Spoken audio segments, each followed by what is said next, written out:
everyone for coming and sharing in this Tears of Mehndi experience. Tears of Mehndi is a novel which takes place over a 35-year period, and it's a series of 8 short stories that have been intertwined with the characters and formed into a novel. I believe that many women who suffer gender discrimination, female feticide, and domestic violence, they fall into 3 categories. The first category is those women who live these experiences. The second category are the women who are the passive spectators, the silent majority who watches. And the third category, which I myself fall into, are those people that hear these stories while we're growing up. We aren't directly impacted by these stories, but together it becomes a tale for all of us, and that change is inevitable. And if we can stand together and make a difference, then change will happen, and these women will find freedom. So I have written this novel in that type of format. So each story is told from 3 different perspectives. So the first story, the first perspective, is seen through the eyes of the women in the community. So the friends, the neighbors, the cousins, the sisters, and it's based on rumors and gossip about the victim that we would refer to. The second story is a narrative told by usually a young girl close to the victim, but still doesn't know the full story. And then the third perspective is the diary entries, and that exposes the truth that's been hidden behind the community. Today I would like to start from a narrative, and it is the second chapter.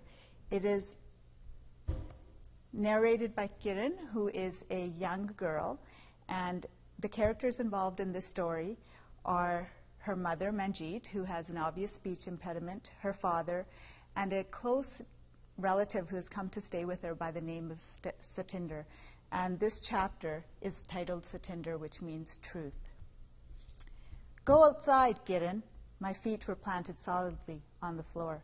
I could not move. I said, get out. My father only spoke English when he was drunk, immersed in conversation with Gore, or when he was furious. Right now, he was so angry, his eyes were bulging out of their sockets. A few minutes earlier, he had stormed through the door and swung his lunch kit at the wall, narrowly missing my face as he headed straight for the kitchen. I watched in horror as he grabbed Satinder by the hair, dragged her into the living room, and threw her down on the floor. My mother, Manjeet, had gone to the grocery store, and I had stayed behind, with no knowledge of what lay ahead. Kiran, leave now, he yelled at me again. So I ran into my room and peered from behind my door, unwilling to be shut away from the storm that was about to engulf our household. Ganjari, whore, he bellowed. He kicked her so hard in the stomach that her scream must have echoed throughout the neighborhood. I was terrified. I wanted to stop him, to yell at him. I wanted to tell him he was crazy, but I could not. I could hear my heartbeat thumping louder and louder. It was like the dream I had so often. I would find myself in the middle of a jungle with someone chasing me. It would be daylight one minute, and the next minute I could not see my shadow. And then I would be surrounded by people, but their faces were blurred and unrecognizable, and I was terrified. Just as I closed my eyes to surrender, I would awaken. Watching Satinder now, I felt as helpless as I did in my sleep. Luckily, my mother arrived at that moment and was able to stop my father just as he began pummeling Satinder with his bare hands. My mother dragged him out onto the balcony where she knew he would not want to cause a scene in front of the neighbors, and he would calm down in the fresh air. Satinder remained on the floor where he had left her, her body motionless. I ran into the kitchen, grabbed a wet towel, and gently wiped the blood from her face, and then helped her walk down the stairs to her bedroom in the basement. I did not ask why my father had attacked her. She did not explain. I went to my own room and stayed there, pretending to do my homework, until I heard my father leaving the house. When I came out, my mother was sitting on the sofa. She was staring at the television, entranced by a talk show, but the volume had been muted. When Satinder came to stay with us, my family had been living in our new 3-bedroom Vancouver special for almost 2 months. It was 1976, and I had just turned 12. The interior of our white stucco house with its partial wood siding and its brown trim resembled the inside of every other home on our street. My mother had cut pictures of Sikh gurus gurdwaras, and other Indian monuments from calendars and newspapers, framed them, and hung them on the walls of each room. She had also lined the red shag carpet on the stairway with plastic and laid beige crocheted covers on the sofa and coffee table. Not a single room had escaped being adorned with Indian furnishings. We were the newest residents of Little India. In our old neighborhood, the smell of my mother's elaborate Punjabi meals had distinguished our home from our neighbors' homes. Here, the potent odor of tadka, a mixture of spices, onions, ginger, tomatoes, and garlic, permeated the entire block. There could not have been a more suitable environment for 15-year-old Satinder to reside in. My father had explained that she was a distant relative whose parents had been killed in an accident. Since she had no other surviving relatives in Punjab or anywhere else, he was compelled to bring her to live with us. "She has no one," he said, every time my mother had asked him why he didn't just leave her in India. It was solely his decision to bring her to Canada. Satinder was a very shy and simple girl, but while she had a sweet demeanor, I saw glimpses of resentment in her large, wide-set eyes. Her face was round, her skin was fair like milk, and she wore her long hair in 2 tight braids. She was short but voluptuous. Though not gorgeous by any means, she was what my mother called Indian pretty. In the first weeks after her arrival, Satinder remained distant from our family, even choosing not to accompany us to regular Sunday prayers at the Gurdwara. She scarfed down her meals and quickly excused herself from the table. She often put a damper on my Hindi movie nights because if Satinder was too tired to view the 3-hour film, my mother thought it was in my best interest to go to bed early as well. In fact, Satinder managed to have a headache, stomach pains, or a fever every time there was the remote possibility she would need to interact with the family.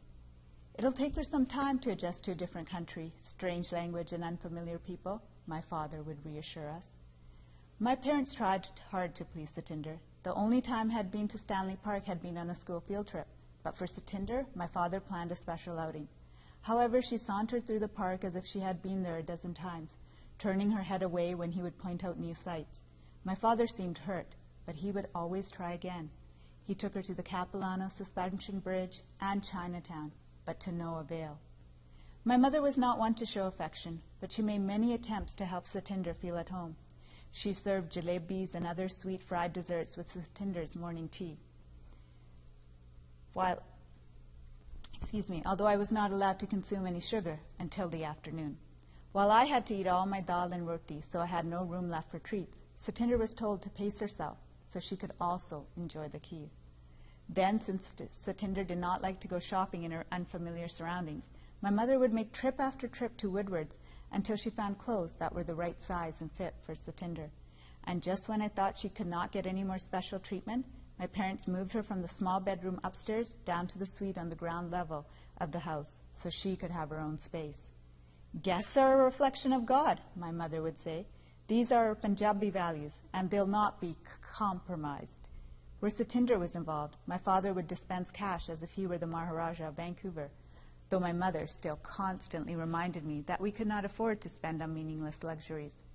One year for her birthday, I had used my savings to buy her a bottle of musk oil perfume. She was furious. She did not care that the essence of fish, spices, and curry always lingered on her skin. She lectured me for an hour on the value of money and then sent me back to the department store to return the gift. My mother was diligent in looking after our household, cooking, cleaning, and catering to my father's ongoing demands, but she also worked 40 hours a week at a fish cannery, even though she was a strict vegetarian. My father did not approve of my mother working, but with a new mortgage and an extra mouth to feed, he was left with no other option. Although he had recently found a part-time position at a plastic factory after he lost his job at the sawmill, money was still tight. But no matter how exhausted or overworked my mother was, she never complained, and if she felt any resentment towards Satinder, she did not divulge her feelings. After Satinder had been in the country for more than 5 months, the only English she had learned was hello, Sidhu, goodbye, and stupid. My mother decided it was time for her to attend high school. If she's going to survive in the city, she has to learn English. She can't live off of us forever. When Satinder arrived home after her first day of school, she threw her notebook on the table. "Kutte gore," she yelled, and began cursing white people in the same manner my father did. Apparently she had been called a Hindu and a Paki, and she was furious. "I'm not a Hindu, and I'm not from Pakistan. I'm a Sikh. And why are these stupid people referring to us by religion? These Gore don't even understand that we are Indians from the state of Punjab. It doesn't matter what you are, said my father. It's what you're not that matters. And just be thankful you didn't understand everything they called you. I put my arm around Satinder's shoulders, as my mother had often done to me when I had been bullied at school. Here, have some hot milk, my mother said. It'll make you feel better. Satinder took the mug from my mother and quickly wiped her tears away. It occurred to me that she must have cried many tears when her parents died. She had endured that tragedy alone. As usual, my parents thought I was too young to listen in on the rest of the discussion, and I was sent to my room. But I listened from behind my partly closed door as they tried to console Satinder, though mostly they discussed the unjust realities of this new land we called home. Tomorrow will be the same, said my father, and the next day may be even worse. But we have no choice. You will have to discover for yourself how to be better than them. It's only apne log, our people, who will give you a helping hand. At first, Satinder was reluctant to go back to school, but 6 hours of name-calling, braid-pulling, tripping, pushing, taunting, and teasing were far more bearable than the anger in my mother's eyes if she refused. I never knew if her situation improved at school, or if she just decided to persevere, but by the end of the year, her circle consisted of a handful of Indian girls. These friends couldn't teach each other about Western culture since they all had limited knowledge, and they couldn't improve their language skills since they only conversed in Punjabi. However, Satinder's newfound sisterhood did not last long.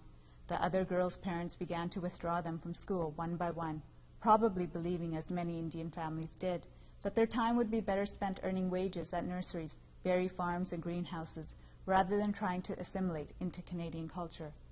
Baksha had often talked to my mother about how Canadian education was restricted to those who were willing to integrate completely into mainstream society, and to her, assimilation meant the loss of Indian culture and the vanishing prospect of having pure Indian children. When my father, who had softened after so many months of seeing Satinder suffer, even mentioned the possibility of Satinder joining the working world, my mother would announce firmly, I'm not pulling her out of school. What will people say? I can hear the kusur-fusur now. The gossips will accuse me of not treating Satinder as I do my own daughter. They will say we had no intention of giving her a better life, that we sponsored her for the extra income. They'll damn me to hell for treating a motherless daughter as a servant. After hearing the same diatribe over and over again, my father would retreat and Satinder would return to school. She seemed to descend into a state of depression. Since her friends had left school, she was only allowed to make contact with them by phone when they were able to take time out of their busy 10 to 12-hour days. She was afraid of all the gore, and she was not permitted to socialize with people outside of school. Extracurricular school functions, dances, and sporting events were also off limits.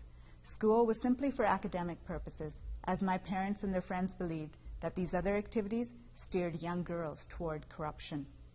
When Satinder questioned these rules, my mother would say, Satinder, you are a woman. Women need to learn the responsibilities of a household. There's no need for us to have friendship. Satinder would rarely put forth her opinion, but that didn't stop me. Mom, we aren't in India. You shouldn't think like that anymore.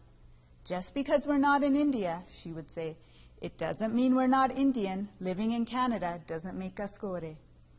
Once Satinder asked permission to go to the mall to meet one of her working girl friends.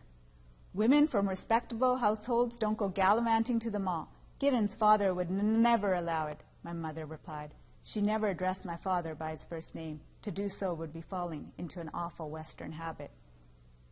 We're not like the gore or even like those irresponsible parents who think they're white with their foreign clothes and their bob cuts. They can act as Western as they want, and they can erode the minds of their children, but every time they look in the mirror, they'll be reminded of who they really are. Their skin is brown, and that's something they'll never be able to hide. It was the same speech she had heard my father giving me so many times. Then she rushed back to the kitchen sink to wash the dirty dishes. The bangs and clatters could be heard throughout the house. A few months before Satinder's final year of high school, she tried desperately to convince my mother to grant her permission to get a job. Oh, please, Auntie Ji, the extra money will help you. By adding Ji to Auntie, she hoped to show her respect toward my mother, but she had unknowingly put her hand down the mouth of a cobra. We don't want or need your money, my mother snarled. How dare you insult us this way, you ungrateful girl? Is this how you thank us for our kindness? Why didn't you just slap me in the face? It would have been far less degrading. My mother was not one to lose her temper, but when she did, I usually preferred to be out of the vicinity because she did not just tackle the issue at hand, but brought up every incident that had disturbed her in the past. Sometimes I went as far back as her childhood. That was the last time Satinder asked for anything. However, Satinder's silence must have gotten to my mother, because when Satinder no longer asked, my mother made her an offer. Do you know the young family who lives in the basement suite next to the corner store? Their last name is Gung. Without waiting for a response, she continued, They're looking for a babysitter. Are you interested? My mother did not look up from the counter where her hands were occupied with the roti dough. Oh, please, can I? I begged with both my hands pressed together. I had just discovered makeup, and my mother would never grant me consent to paint my face, let alone buy the products for me.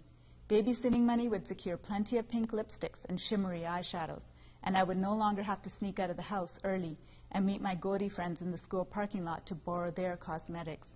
And I wouldn't have to endure their teasing when I washed it off before I went home. No, not you, kitten. I meant Satinder. Satinder's face lit up. But before she could answer, my mother read the expression on her face. Good, I will talk to Daisy tomorrow. It had been a long time since I had seen Satinder smile. The first month she cared for the Gung's young twins, she was only needed for a couple of hours a week. But soon Satinder's evenings and weekends were spent at their home, while Daisy Gung worked at her new job as a dishwasher from a restaurant downtown. Although my parents did not take any of the money Satinder earned, they did encourage her to save. They believed living paycheck to paycheck was not the way to build a life. It was important to suppress one's material desires in the present in order to ensure a successful future. Satinder, however, spent her new income on jewelry and clothes. Then one weekend when Satinder was given time off, she announced that she wanted to hang out with me. This was unusual because we never spent any time together. Like most teenagers, she felt she was much too mature to have a child 3 years younger tagging along. I got paid yesterday. Do you want to go for ice cream? She asked.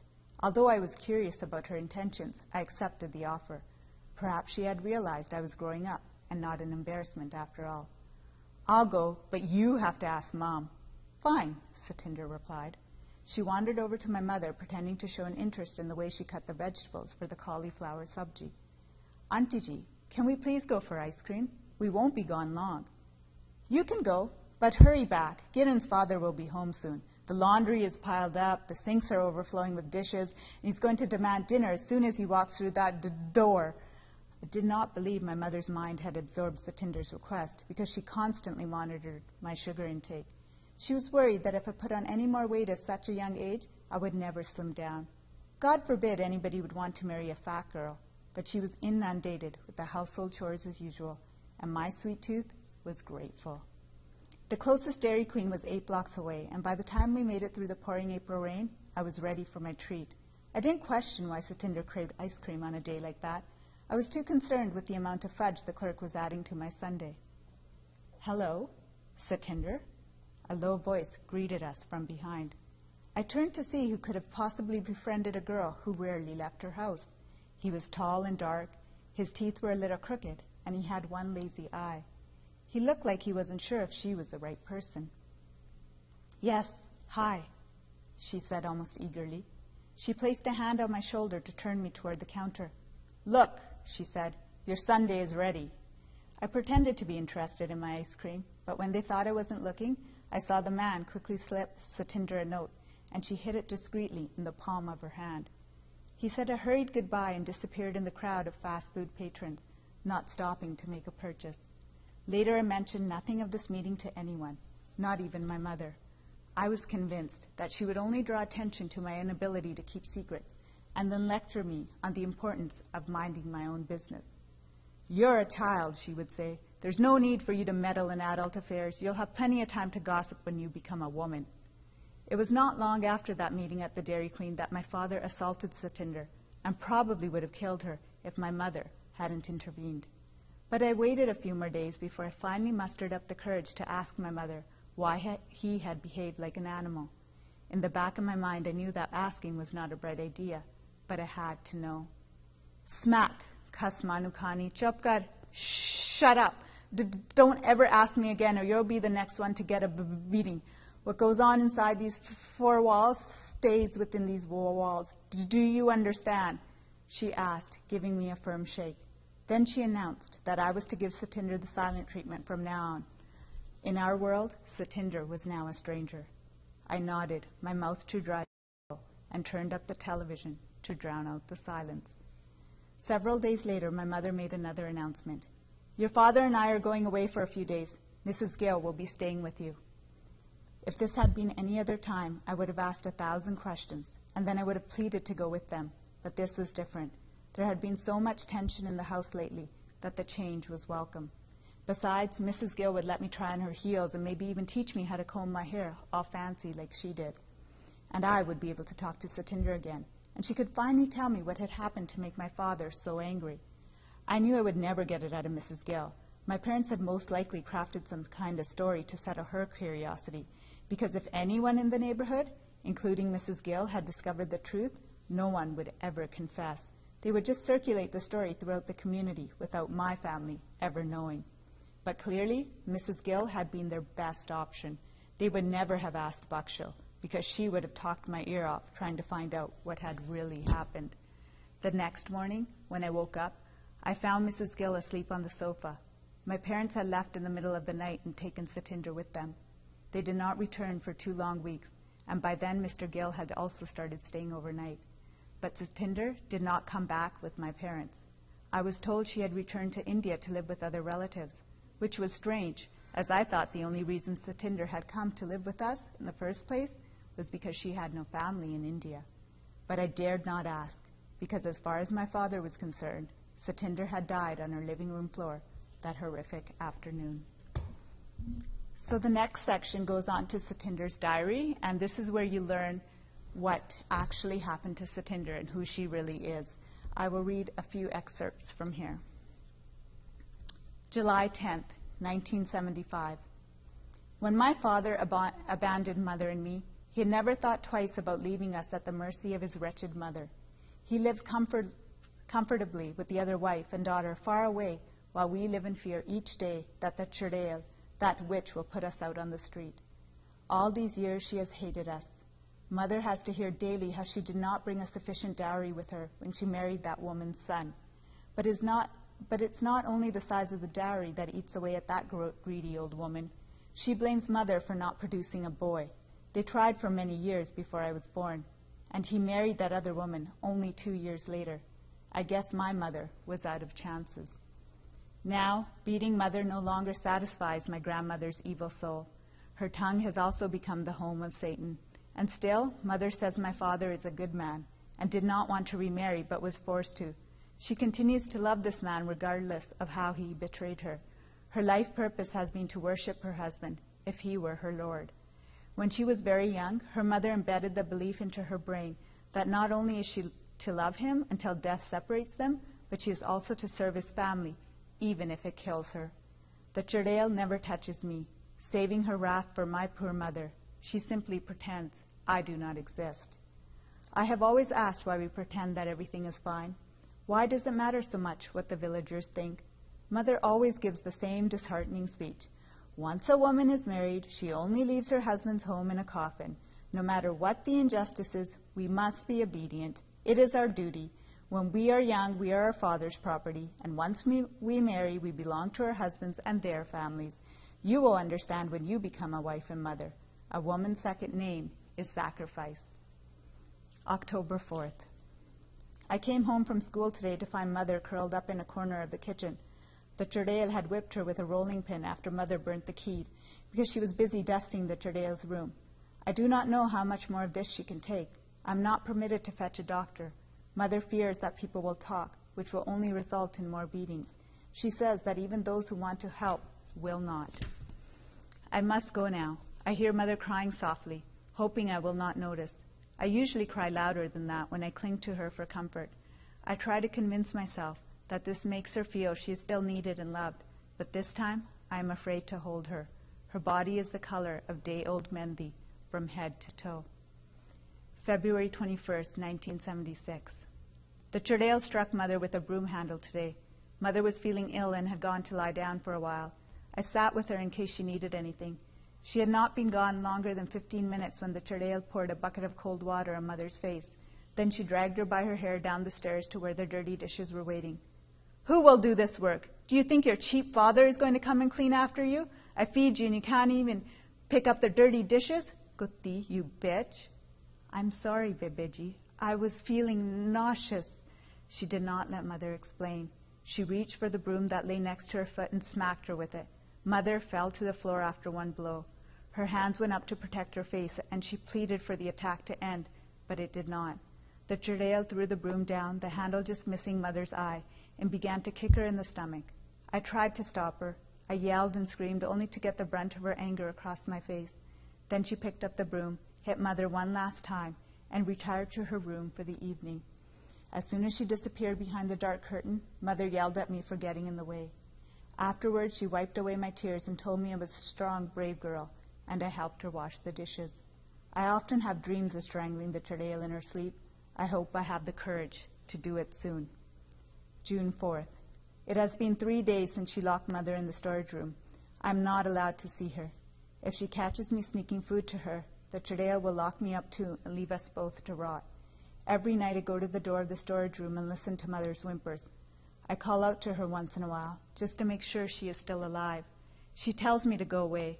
I know that Churdeo will let her out soon, because there is housework to be done, and she will not let Mother die, because she does not want her to have an easy way out. June 5th. Mother has not eaten in days. I tried to pry open the door when the Churdeo was bargaining with the vegetable vendor across the alley, but I was unsuccessful. She tells me not to worry. She says she is fine, but I know better. I have asked her several times why she has been locked away, but she does not answer. Every time I close my eyes, I see Mother's bloody, bruised body, her eyes barely open behind the swelling, sitting on the cold, hard, concrete floor.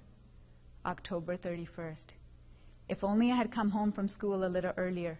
The villagers say it was a kitchen fire, but I do not believe the story. The Churdeo must have tried to burn Mother alive, and somehow things got out of control, and the fire devoured her too. I know I should not think such thoughts, but sometimes I wonder if it was Mother who tried to kill the old hag. What if she set the fire? But she promised she would never leave me. I have been staying with Mother's sister and her husband. They have 4 daughters of their own. The bastard father is coming tomorrow to take me to Canada. I wish I had died in the fire with Mother. November 14th. I should have known the bastard would not accept me. I'm not allowed to reveal my true identity. I must pretend there is no blood bond between us. I'm grateful Mother is not alive to see this day. Deep down in her heart, she always believed the bastard loved us. Her life would have been in vain if she had known the truth. The stepmother, Manjeet, tries to be nice to me. I call her auntie and him uncle. Greetings we use to be polite to strangers, because I know she will never treat me as her own. I cannot believe he chose her over my beautiful mother. She stutters when she speaks, and she is dark and ugly. She has a short, stubby nose and a long face. It is quiet here, but I do not feel safe, not the way I did in Mother's arms. Although most of our intimate moments were filled with tears and sorrow, at least they were real. This life is a lie. My soul will never be at peace here. So you would have to continue reading to find out exactly what happened to Satinder that day. She was assaulted by her father. So any questions?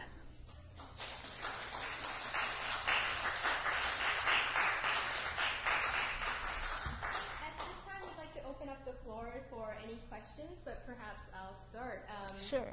So could you tell us a little bit about what inspired you to write Tears of Mehndi? Well, when I was growing up, it was stories I heard growing up about gender discrimination and women not being treated equally, and just similar stories that I have written in the book. But one incident took place about 10 years ago, and I had overheard a group of women talking. And it was a very sullen atmosphere, and it seemed as though they were mourning the loss of a child. And the conversation went on for quite a while, and then I soon realized that they were actually mourning the birth of a 3rd daughter. And I was so appalled and disappointed to see that in Canada this is still happening. And I went home that night and I thought, somebody has to do something about this. And I started writing, and that's how Tears of Mehndi came to be. So you and I talked about this a little bit earlier, about how we've seen things like this happen. Yes. How much of your own life and experiences have gone into writing this book? Well, as I said earlier, I believe that women fall into the three categories. There's the women who hear the stories, the women who live the stories, and then the women who are passive spectators and they see it happening. I am one of those people that heard these stories while I was growing up. They didn't directly impact me, but I think as women, we are all directly impacted by this. It doesn't matter if you're from the South Asian community, Asian community, European community. This affects all of us. Great. Okay, so one of the other questions I had was, because your novel takes place in a rather large time span, 35 years, did you ever find that you had more than you wanted that you could tell, or did you ever have writer's block when you were writing it? Well, I didn't have writer's block. Actually, it's funny. It flowed. It was a natural progression for me. I really believe that the story had to start from the beginning. So it had to start from the 70s to present day, when there was more immigration happening in Vancouver with the South Asian community. And I felt it was important to show that change of women over and their beliefs over that time period after they've been living in Canada for a while. And as I was writing the stories, at first I thought I was writing for a minority audience, and that these stories happened to a very small portion of South Asian women. And as I started writing, I started to hear stories, and not just from the South Asian community, but other cultures and minority groups as well. And I realized that this is a very widespread issue. And it grew from there, and the stories just came. I think that's a really interesting thing that you're saying, because when we were talking earlier, you had mentioned that you have never written a word before this novel. I never planned on being a writer. I think sometimes when you have a passion for something and you feel inspired that you need to stand up and you have to say something and you have to make a difference, you find your purpose and you go with it, and you persevere until you find that path and write that book. Well, I for one, would really like to thank you for writing this book. This is really a book that's kind of cross-culture. It's not just for the South Asian community. You and I have had experiences with things that have happened that we can totally relate to in this book. Are there any other questions that the audience has? Okay, well, I have one final question. I think it's a good wrap-up question. Is what do you want the reader to take away from reading this book? I would really like women who read this book to heal, those that have had these experiences, those who feel that they're alone. I want them to know that they're not alone. I want mothers who read this book to raise their sons to respect women, and I want them to raise their daughters to respect themselves. And that is my hope, that even if one woman's life is changed because of this novel, I'll feel that my book was not in vain and the purpose was served. It really is a wonderful book, and it really does flow very well. I have a question. Sure. I'm glad you read the book about Raminder, because I thought it was powerful stories. So I'm really glad that you read it. Thank you. Where, there's going to be a very interesting turn in the story. My question is, there's been a lot of new authors coming out of the South Asian community. Yes. Mm-hmm.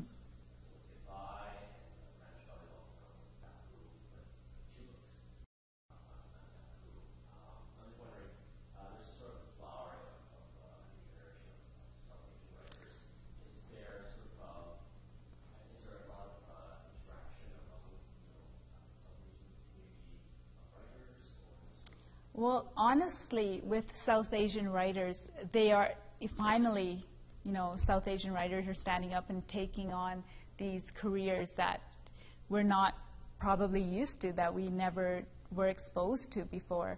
Usually when immigrant parents come to a country like Canada, you take that route of doctors and lawyers and engineers and teachers, and writing is something that, and creativity, that just gets pushed back to the side. I believe that the South Asian community is becoming so aware of the issues that have risen in the past few years within the community, that people are finally standing up and taking that step and putting their voice out there and creating that awareness.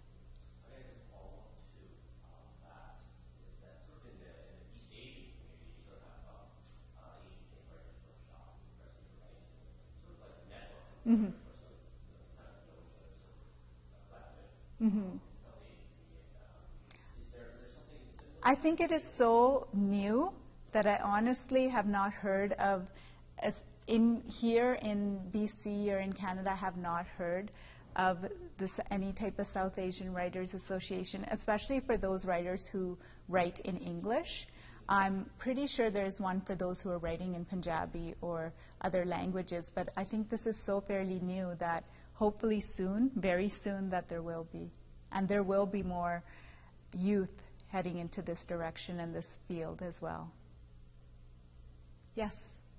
I'm curious about the response from the South Asian community, especially the women, because you do allude in the story that there is some collusion, if you will, on the parts of the women. I'm curious whether you're getting a backlash or whether you're getting a thank you from the community at large or a mix. I'm curious to find out what's the community saying back, both young women and older women.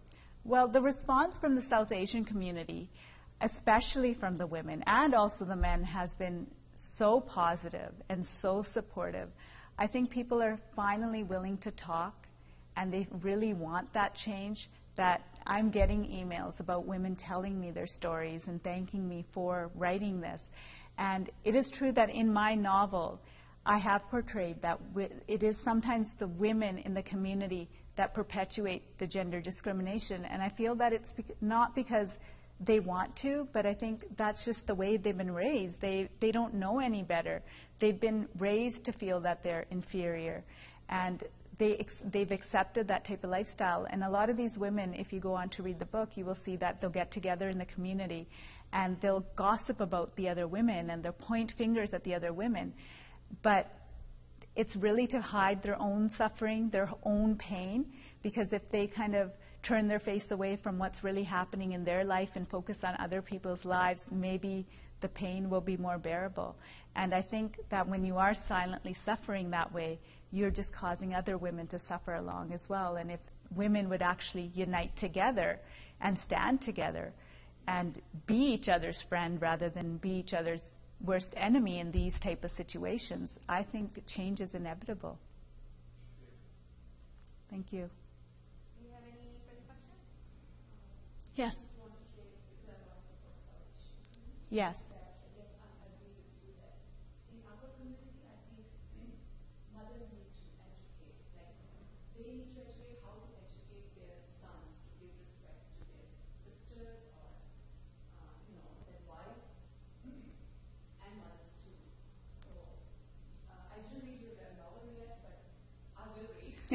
Thank you. I completely agree with you. I think that a woman is the most powerful tool in this type of situation.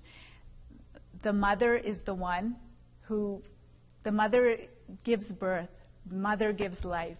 The mother should be educating the children, whether it's a boy, whether it's a girl. A mother needs to stand up for her daughters, and she has to teach her sons that respect for women. If the mother turns a blind eye, then she's, unknowingly sending her daughters down that path of sorrow and suffering.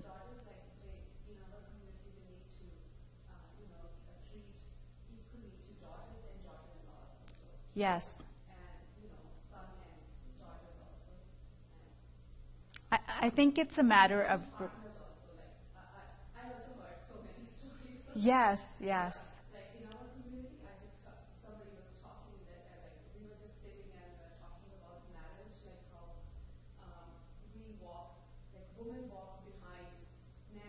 Yes. In our traditional marriage. Yes, yes. That I heard that to say one of our friends that because women walk behind, so because she's coming to man's house, so she has no right to take decisions. Yes. She has to follow husband. Yes. Right? So these kind They need to be brought to the surface, these cultural issues. And it's interesting that you would say that, because I have actually discussed that very topic in the story when one of the characters does get married, and she is a girl who's been born and raised in Canada and very sarcastic and very cynical of the culture. And that's how she is viewing it as well, is that, you know, men are just programmed to lead and women are just blindly following. And it's so ingrained in the culture that people don't even think about it. It's kind of just pushed away.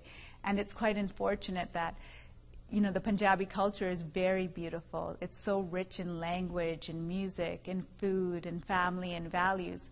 But there's this ugliness, this dark cloud of gender discrimination that's veering its head. Mm-hmm. Yes, worldwide. Yes, you're right. Yes. Yes, it is very cross-cultural. All cultures do face similar situations. You're correct. Thank you. Do we have any other questions or comments from Raminder? Yes. I was just wondering, I was noticing you were commenting on getting a strong response by email from women to your novel. Mm-hmm. Are you getting response from men as well? And so do you see like a difference, or are they all kind of similar?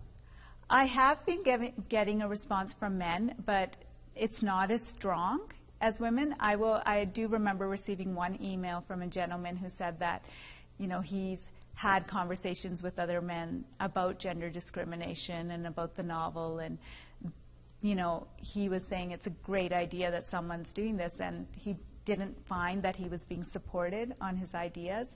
I think it's going to be a very slow movement. But where South Asian media is concerned, they're ready to put that out there, and they're ready to make that change. So if it's men and women in South Asian community, and those people who feel that they can make a difference, they truly are. And it will be slow steps, baby steps. It starts from awareness. It starts from people realizing and admitting there's a problem. I honestly, sincerely believe that I don't think people think that gender discrimination is a problem. And for as long as that denial is there will be no change. Yeah, for sure. And also, like, I think there's kind of several levels.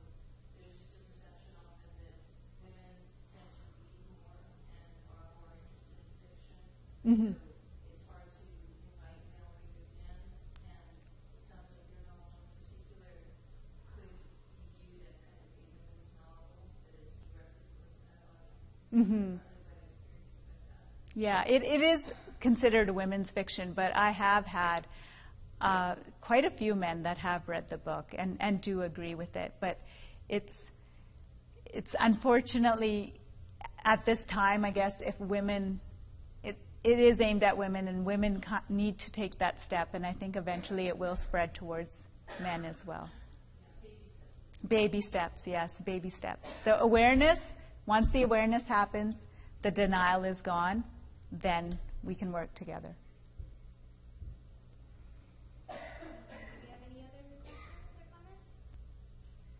All right, so I think we'll wrap it up now. On each table there are bookmarks with the Robson Reading Series list, and there's also a list on our website on robsonreadingseries.ubc.ca. I'd like to thank Raminder again for coming in today and giving a reading of her awesome book, and also to Canada Council for its contribution to the Robson Reading Series. The Robson Reading Series is one of the longest-running reading series in Vancouver, and for this we gratefully acknowledge the UBC Bookstore, the Irving K. Barber Learning Center, and UBC Robson Square. I'd also like to thank the wonderful members of the Robson Reading Series team, because without them we wouldn't have these readings. And we have books available for purchase at the back there, and if you would like to have your copy signed by Raminder, she will be hanging out a little while longer. Please have them signed, mingle with her, and I look forward to seeing you all at our future readings. Thank you, everyone, for coming out.